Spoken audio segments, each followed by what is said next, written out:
Commander, Zimbabwe National Army, Acting Commander, Air Force of Zimbabwe, General Officers,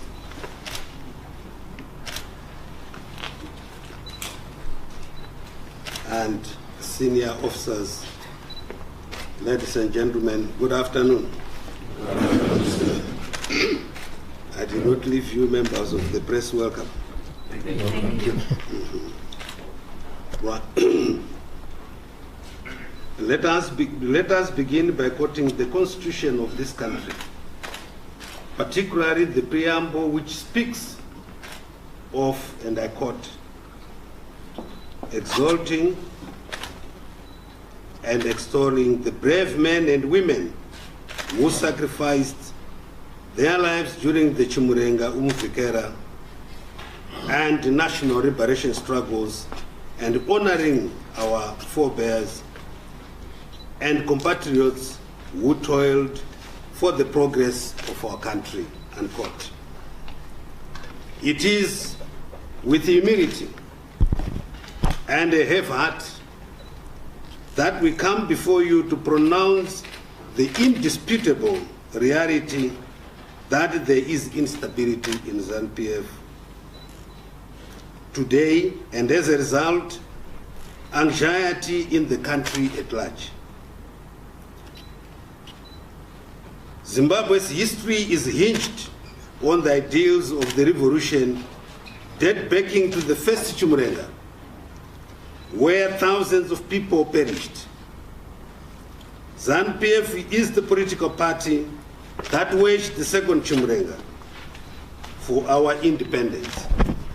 The struggle in which many Zimbabweans, in one way or the other, sacrificed and contributed immensely for our liberation. Many of these gallant fighters still live on with the spirited hope of seeing a prosperous Zimbabwe, but also the hope of leaving behind inheritance and legacy for posterity.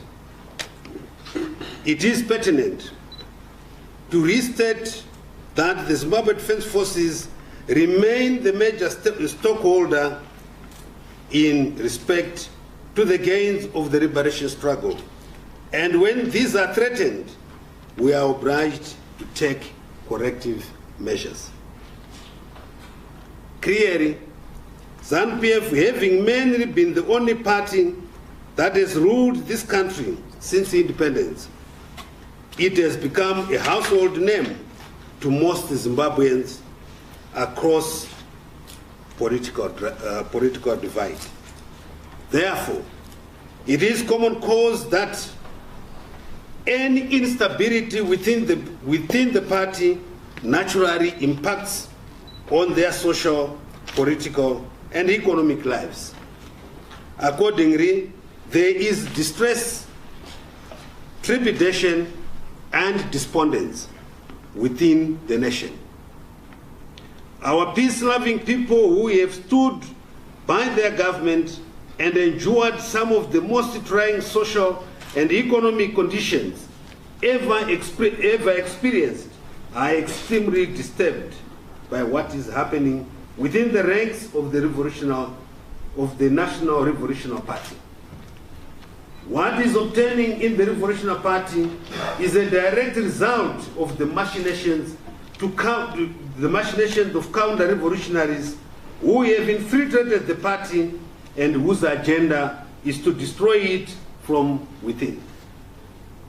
It is saddening to see our revolution being hijacked by agents of our erstwhile enemies, who are now at the brink of returning our country to foreign domination, against which so many of our people perished.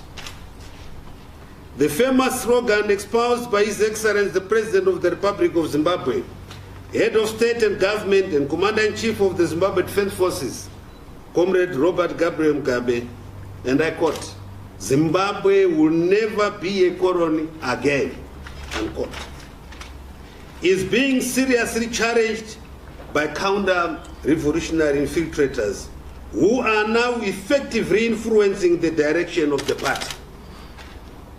It is our strong and deeply considered position that if drastic action is not taken immediately, our beloved country, Zimbabwe, is definitely headed to becoming a neo-colony again. The current purging and cleansing process in ZANU-PF, which so far is targeting mostly members associated with our liberation history, is a serious cause of concern to us in the Defense Forces. As a result of squabbling within the ranks of ZANU-PF, there has been no meaningful development in the country for the past 5 years. The resultant economic impasse has ushered in more challenges to Zimbabweans, to the Zimbabwean populace, such as cash shortages and rising commodity prices. Our revolutionary path is replete with conduct and rebellion by people who have attempted to destroy the revolution from within. The formation of Flores, the attempt to remove the late Comrade Tepo from his position as chairman at the Mumbwa Bogus Congress in 1973. The Nari Baza Rebellion,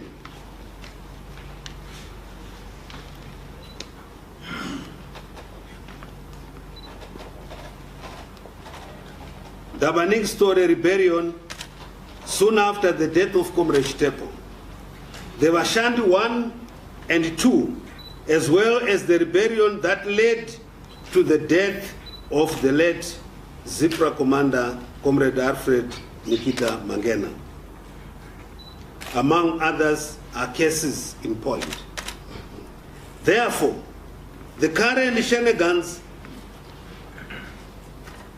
by people who do not share the same liberation history of ZANU-PF party are not a surprise to us.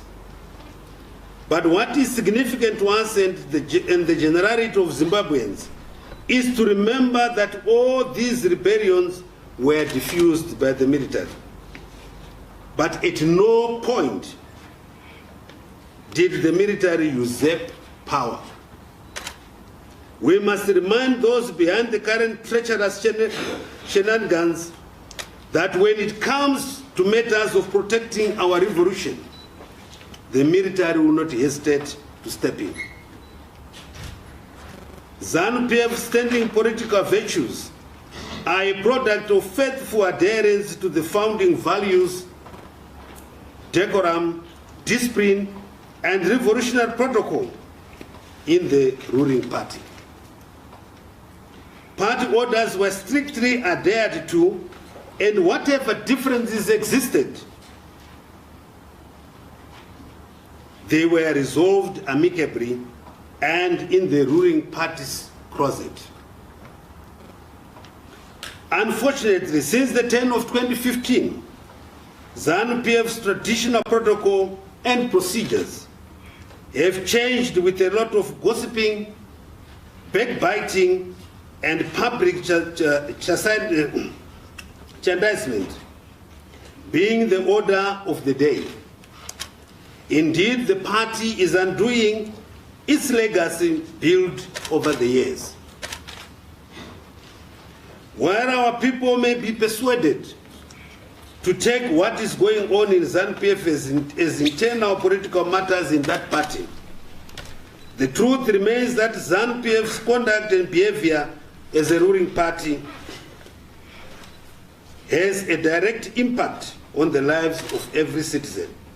Hence, all of us, regardless of political affiliation, are affected by the party's manner of doing business.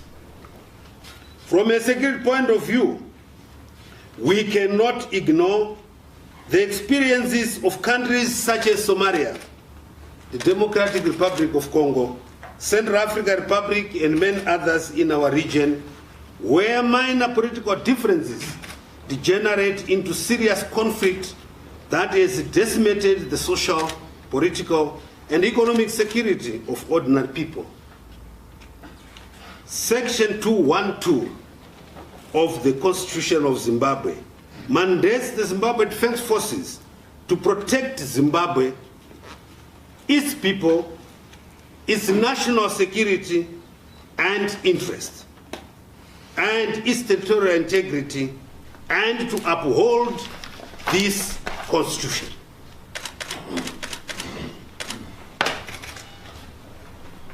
Among other security threats that are coming out of what is obtaining as NPF are the reckless utterances by politicians denigrating the military, which are causing despondence within the rank and file. Further, we note with concerns the attempts by some politicians to drive a wedge between the security services for their own selfish interests. This is unacceptable. We take great exception to this behavior. There is only one Commander-in-Chief, His Excellency the President, Head of State and Government, and Commander-in-Chief of the Zimbabwe Defense Forces, Comrade Robert Gabriel Mugabe. The military is an institution whose roles cut across the wider spectrum of government support functions in the form of military aid to civil power and military aid to civil ministries, which are roles derived from defense instruments. Therefore, we want to state here and now that the history of our revolution cannot be rewritten by those who have not been part of it. Having said that, we strongly urge them, one, to stop reckless utterances by politicians from the ruling party, denigrating the military, which is causing alarm and despondence within the rank and file. Two, the current paging of which is clearly targeting members of the party with a liberation background must stop forthwith. The non-counter-revolutionary elements who have fomented the current instability in the party must be exposed and fished out. As the party goes for the extraordinary Congress, members must go with equal opportunity to exercise their democratic rights.